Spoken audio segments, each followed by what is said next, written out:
Happy 25th birthday, Marlo. Those four words from my grandfather shattered everything I thought I knew about my life.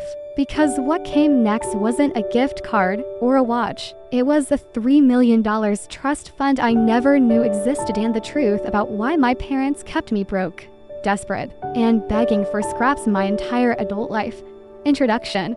015 to 130. My name is Marlo Chen, and for 25 years, I believed I came from nothing. My parents, Richard and Diane Chen, raised me in a modest 3-bedroom house in Portland, Oregon. Growing up, I wore hand-me-downs from cousins, worked part-time jobs since I was 14, and took out $87,000 in student loans to put myself through Oregon State University. I graduated in 2022 with a degree in graphic design, moved into a cramped studio apartment with 2 roommates, and spent my nights doing freelance work just to make rent. Every time I asked my parents for help, even just $200 for a root canal that left me in agony for weeks, they'd say the same thing.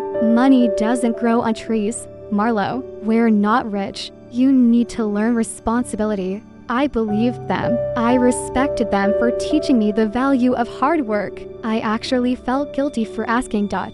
But on March 15, 2025, my 25th birthday, everything I thought I knew turned into a lie.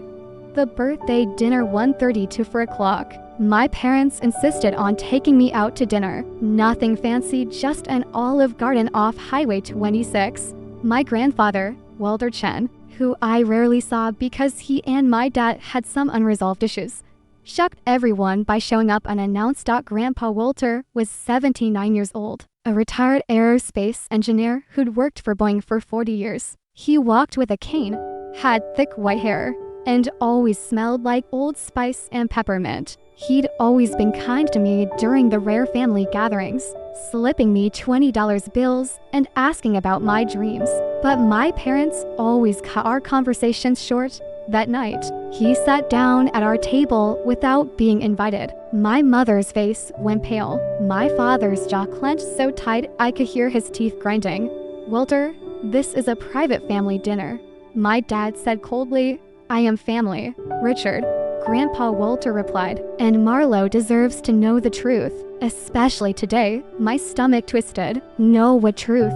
My mother grabbed my hand across the table. "Marlo, sweetie, your grandfather is unwell. He gets confused." "I'm not confused, Diane," Grandpa Walter interrupted. He reached into his jacket and pulled out a thick manila envelope. "Marlo, when you were born on March 15, 2000, I established a trust fund in your name, $3 million, invested conservatively, bonds, index funds, blue chips. It was supposed to be released to you today, on your 25th birthday. As stated in the trust documents I filed with my attorney, Gerald Hoffman, back in May of 2000, my heart stopped. $3 million.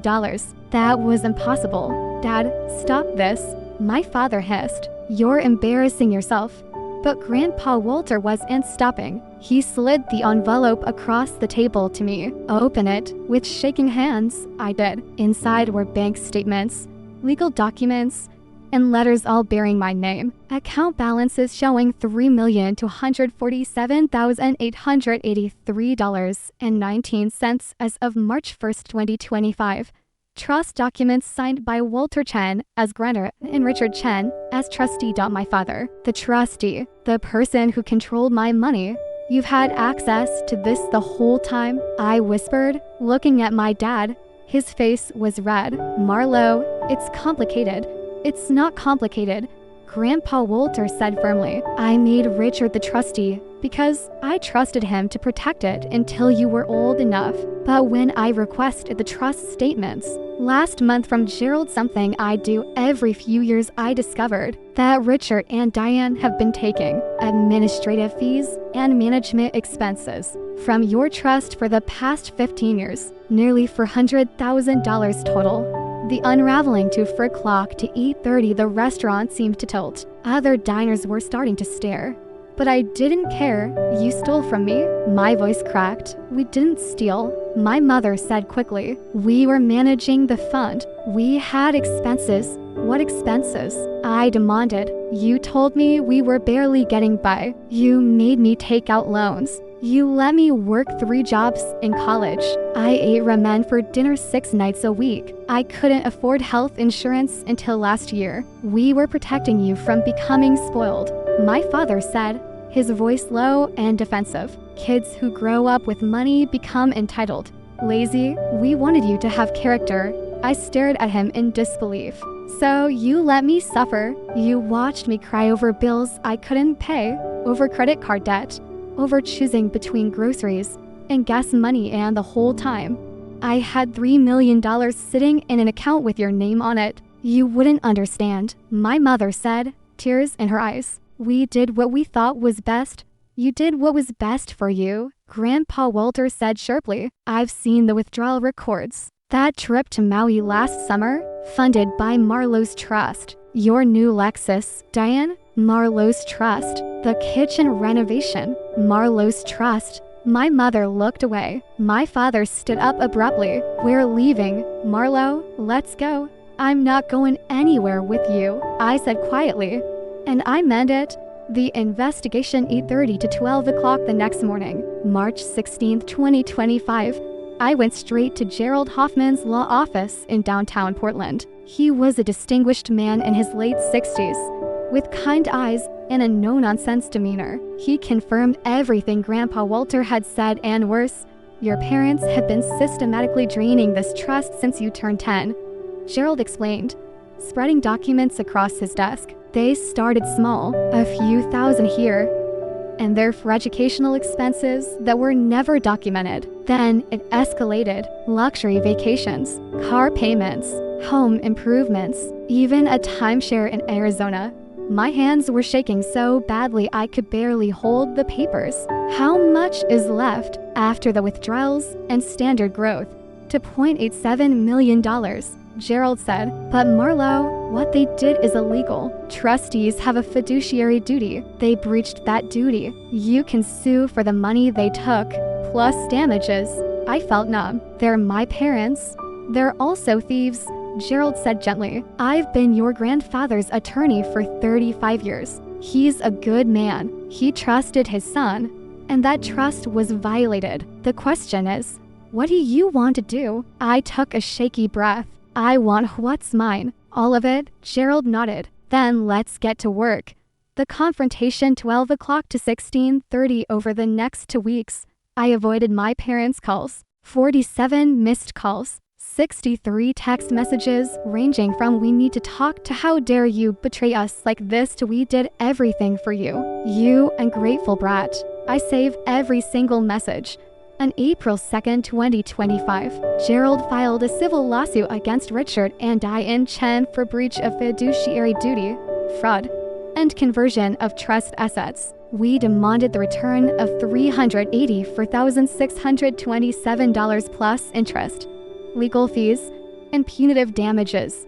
The local news picked up the story. Portland parents accused of stealing daughter's trust fund read the headline in the Oregonian. My phone exploded. Old friends reached out. Cousins I hadn't spoken to in years suddenly had opinions. My parents' church group started a prayer circle for them. Not me. My mother showed up at my apartment on April 10th. I almost didn't let her in, but curiosity won.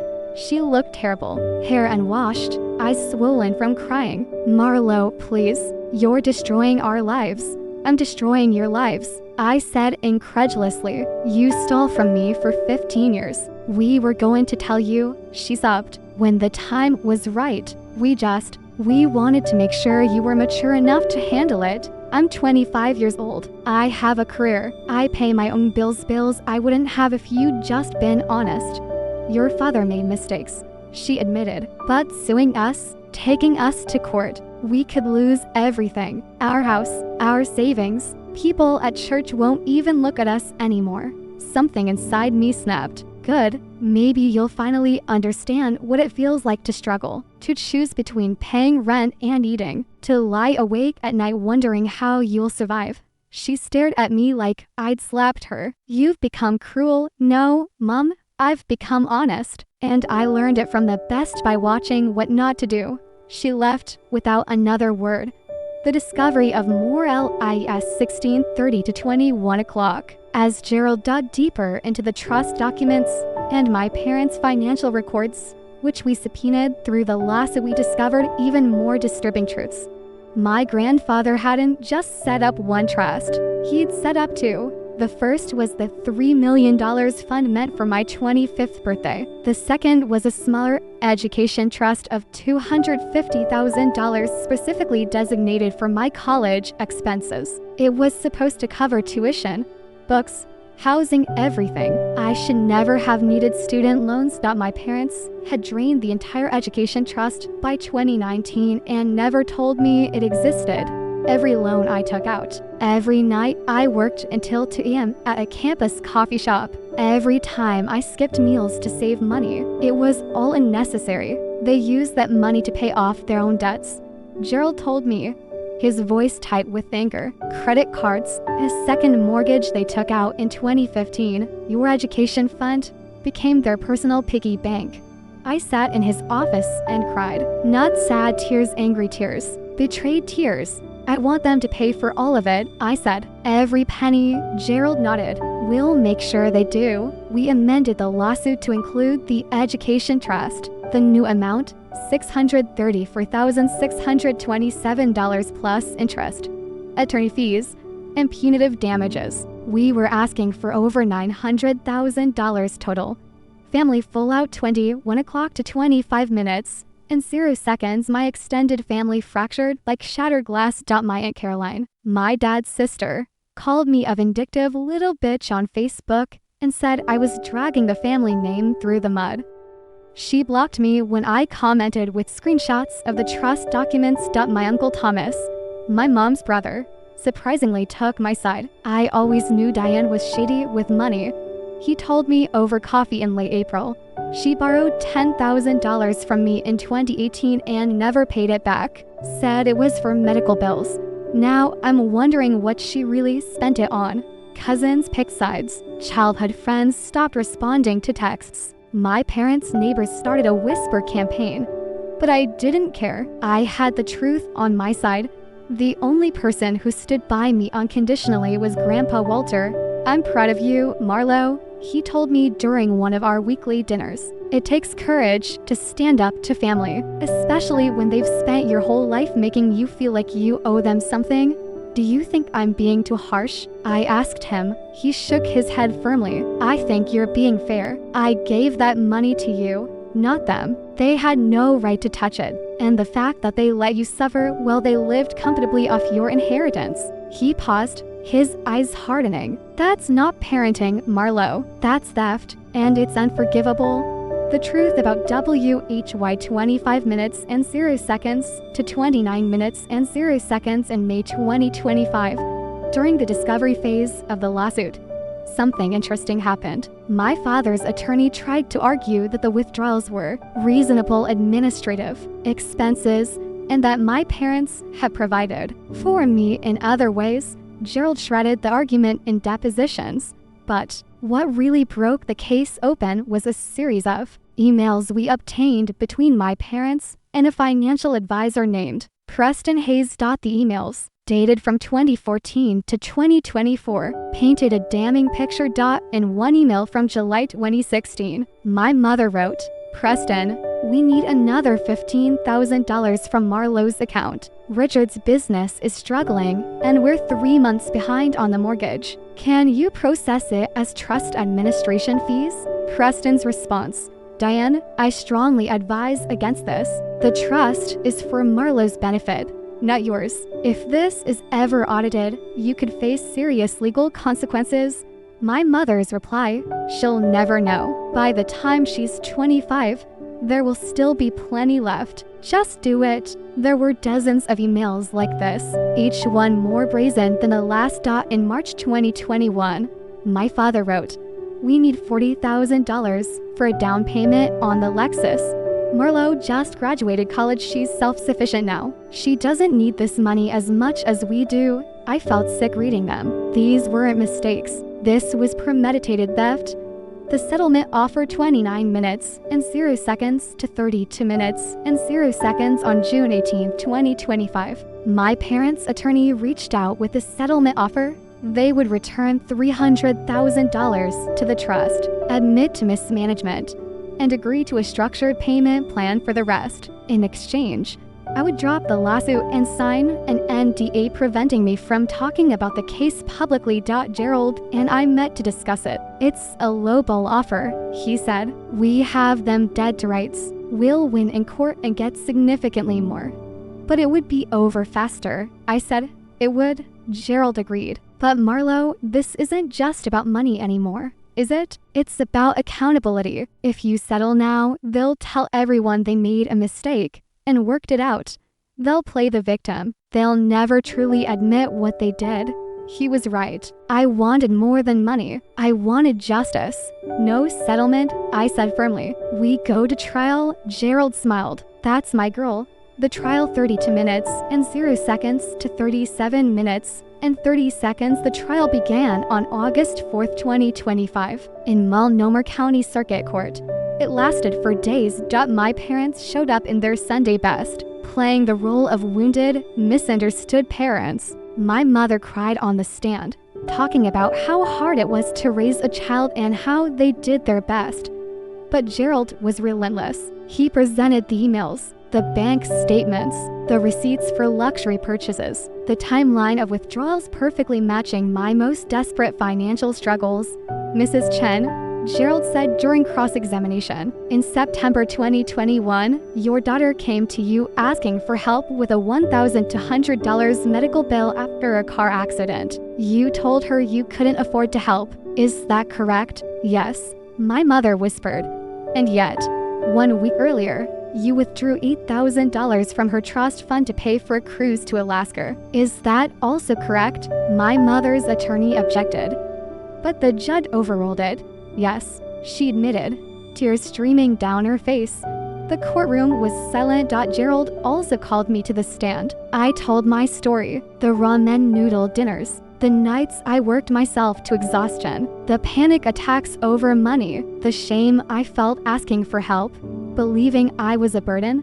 Did you know about the trust fund during any of this? Gerald asked. No, I said, my voice steady despite the tears on my cheeks. I had no idea, and when my parents told me they couldn't help me, I believed them. I trusted them. And what would you say to them now, if you could? I looked directly at my parents. My father wouldn't meet my eyes.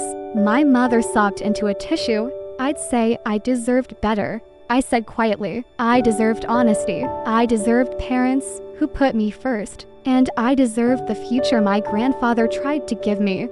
The verdict, 37 minutes and 30 seconds to 40 minutes and 0 seconds on August 8, 2025. The jury deliberated for less than 3 hours. They found in my favor on all counts. The judge ordered my parents to return $634,627 to the trust, plus $147,392 in interest, plus $89,000 in attorney fees and court costs, plus $250,000 in punitive damages. Total, $1,121. So 19. My mother collapsed in the courtroom. My father sat motionless, staring at the table. The judge also issued a scathing rebuke. Mr. and Mrs. Chen, you violated one of the most sacred duties a parent has to protect and provide for your child. Instead, you exploited her trust for your own benefit. You watched her struggle while you lived in comfort funded by money meant for her. This court finds your actions reprehensible and deserving of the maximum penalties allowed by law. Outside the courthouse, reporters swarmed. I gave a brief statement. This was never about revenge. It was about justice. And I hope any other young person in a similar situation knows they have the right to stand up for themselves, even against family. The aftermath, 40 minutes and 0 seconds to 43 minutes and 30 seconds. My parents had to sell their house to pay the judgment. They moved into a small rental apartment in Beaverton. My father's business, already struggling, closed in October 2025. My mother got a job at Target. Some people said I ruined them, that I should have been more forgiving. But I didn't feel guilty. They made their choices. They lived off my money for 15 years while I suffered. They taught me that family means loyalty, but they forgot that loyalty goes both ways. I used part of the settlement to pay off my student loans completely. All $87,000 gone. The weight that lifted from my shoulders was indescribable. I bought a small house in southeast Portland. Nothing extravagant, just a cozy two-bedroom with a backyard for the dog. I finally felt stable enough to adopt. I named her Justice because I have a sense of humor about these things. I invested the rest of the money wisely. Working with a financial advisor, Grandpa Walter recommended someone with integrity. Unlike Preston Hayes, who lost his license after my case brought his practices under scrutiny. New beginnings to 43 minutes and 30 seconds to 46 minutes and 0 seconds in November 2025. I quit my freelance grind and started my own graphic design firm, Marlo Chen Creative. With financial stability, I could be selective about clients, take creative risks, and actually enjoy my work instead of desperately chasing every small job. My first major client was a nonprofit helping young people navigate financial literacy and family financial abuse. I designed their entire brand identity pro bono. It felt like coming full circle. Grandpa Walter and I have dinner every Tuesday night. He's teaching me about investing, about family history, about the importance of standing up for what's right even when it's hard. Your grandmother would be so proud of you, he told me recently. She always said you had fire in you. I'm just glad you finally let it out. I asked him why he waited until my 25th birthday to tell me the truth. Why not sooner? Because the trust documents specified 25 as the release date. He explained. I checked on it periodically, but I trusted Richard. I didn't realize what he was doing until recently when I demanded a full accounting. If I had known sooner, he shook his head, regret clouding his eyes. I would have stopped it immediately. I'm sorry I didn't protect you better. You protected me when it mattered most, I told him. You gave me the truth. That's more than my parents ever did. Final reflections. 46 minutes and 0 seconds, and people ask me if I ever talk to my parents now. The answer is no. They've tried to reach out, letters, emails, even showing up at my house once, but I've blocked them. I've moved on. Some betrayals are too deep to forgive, and I've given myself permission to not feel guilty about that. My mother's last letter, which I read once and then threw away, said, "We only wanted what was best for you. One day, when you have children, you'll understand." But I do understand. I understand that real love doesn't steal. Real love doesn't lie. Real love doesn't watch someone you claim to care about suffer while you profit from their pain. I don't know if I'll ever have children, but if I do, I'll teach them something my parents never learned.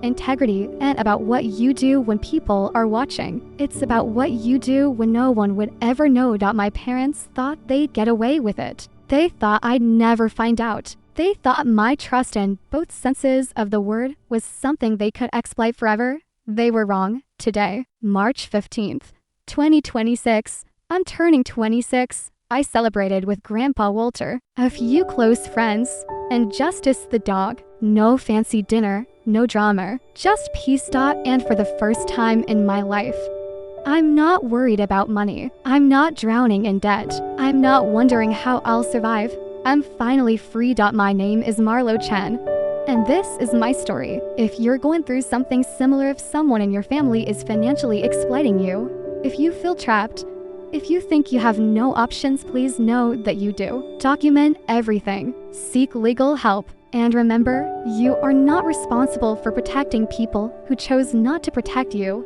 That $3 million trust fund my grandfather set up, it wasn't just money. It was hope. It was opportunity. It was a future. And I'm not letting anyone take my future away again.